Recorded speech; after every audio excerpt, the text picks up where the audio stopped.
So you guys ready for some more 2K20 news? This is my 50th news episode. And over the last few years, I never really covered the news. I just drop trailers when they drop a trailer, speak on it, do my little breakdown. So definitely expect me to continue on in the future. You know me, I don't want to bore you guys with a 20-minute video about nothing. So let's dive into this. First question from the community. White Ice Fresh says, can you drop from 99 overall to 98?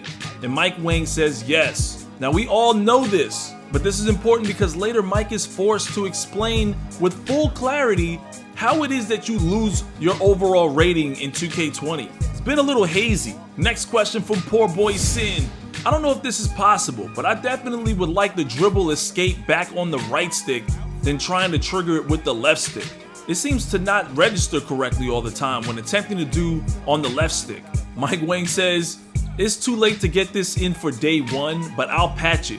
Right trigger plus right stick down will be the step back escape, and right trigger plus right stick down left away from the ball hand will be the behind the back wrap escape. Now this is really interesting to me because I already put out 2 dribble tutorials and I have this move, one of which happens to be the deadliest move in 2K20 in my opinion. So regardless of whatever move changes Mike does, this is a good look, especially if it makes it a little bit easier to control moving forward. I'm not saying I want it to be too easy because I do like the skill gap, but we don't want people to be struggling out there to do some basic moves. Another question from the community. Step backs and post hop fades can't be done with the right stick. Mentioned this multiple times. Please just acknowledge you know that it needs to be fixed. Thanks. Mike says they should all be there. Try twirl and hold right stick.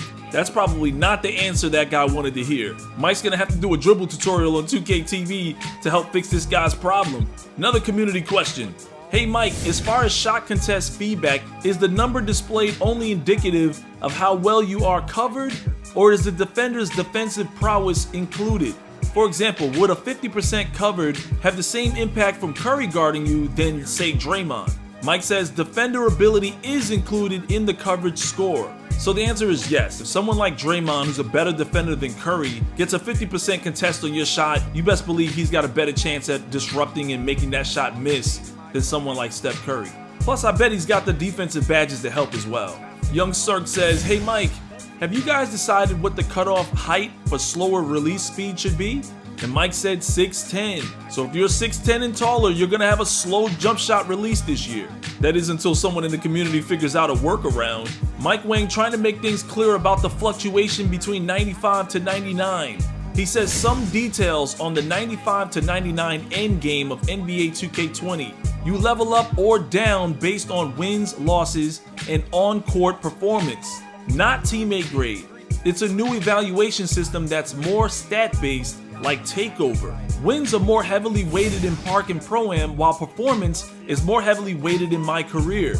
Every time you go up a level, you get +1 to all your attributes for free, but you can lose them if your overall drops. So 2 things that are really interesting here. Number 1, it's more important to win on the Park and Pro-Am than it is to necessarily have a really high teammate grade. That kind of makes sense because you're playing with other teammates. And if the other teammates you're running with don't get you the ball, or maybe the opportunity for you to increase your teammate grade just doesn't happen as often, considering your position, considering the team you're playing against. Maybe you just have a friend who's in the zone offensively, no one can stop him, and he just doesn't require your help. Your teammate grade might not necessarily increase. Same thing on defense. Maybe you're guarding a stretch all game, and you're just guarding your man in a corner somewhere, and you just don't see a lot of rebounds, a whole lot of blocks or steals or anything. But if you go to My Career where the camera is on you specifically, this is where it'll definitely be more about your performance and your teammate grade. And also, every time you go up a level, you get +1 to all your attributes. For how long, and is that permanent? I understand if you go back, you lose them, but let's say you don't go back. If I have an 85 ball control, does that mean I'm gonna have an 86 ball control? Even if my max was an 85? What if your max is 1 point away from getting elite posterizer dunk packages? Mike continues, you will never drop below 95 overall once you get there, and you can move between overalls relatively quickly. We didn't want it to be a grind, more an indication of skill. That's a good sign because if you have, let's say, a bad couple of days, maybe taking some L's running with your real life friends, or like in my case, just running with random subs that I pick up in the neighborhood, you can always get your overall back up and fix it. Probably just play some My Career or link up with some really good 2K players. You'll get your overall back in no time. Mike Wang explains, the +1 to +4 is on top of the caps you set in the builder. That's why the highest ratings max out at 95. We also factor in strength of opponents, so you'll move up faster for beating higher overalls. And yes, you can drop from 99 back to 98. So there is your clarity. The +1 and +4 is on top of the caps you set in the builder, so your player is going to be even better. And he says they also factor in strength of opponents, so you'll move up faster for beating higher overalls. But what about if you lost to a lower overall? I always tell my guys that my biggest fear is not the better players we play against, because they came to play and that takes me to my next level. But it's the guys that we overlook and underestimate and just lollygag and joke around with. When you start playing people lightly, that's when you lose. Well, what if they're really low overalls? Does that mean you'll drop even further because you lost to someone that was a super low overall? Just wondering if it goes both ways. Well, anyways, recently, I tweeted out to the 2K devs that I really like the new animations for when you increase your rep in the neighborhood. But I was asking if there's a reverse animation for when your overall drops. Got some guys talking trash during the game, you beat them, and after they walk off the court, you see them get demoted, looking like Charles Barkley in Space Jam when the monsters took his abilities. I just thought that would be mad funny. Maybe a dark cloud flies over someone's head, striking him down, and he loses his overall rating. I'm just thinking outside the box, 2K. If you got one animation for repping up, maybe we should have a funny ass animation for repping down. Well, anyways, guys, I've said it before. I'm facing a hurricane on Monday, so if you guys don't hear from me on Monday, maybe there's some power outages. Wanted to make sure I get this information out to you guys before then.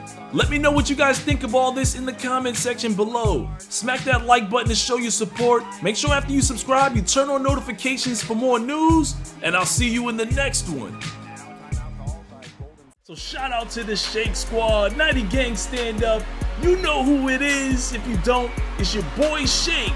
And this is the final NBA 2K19 top plays of the year. First up, I want to congratulate the finalists. One of you will be going home with some prizes that include NBA 2K20 for free.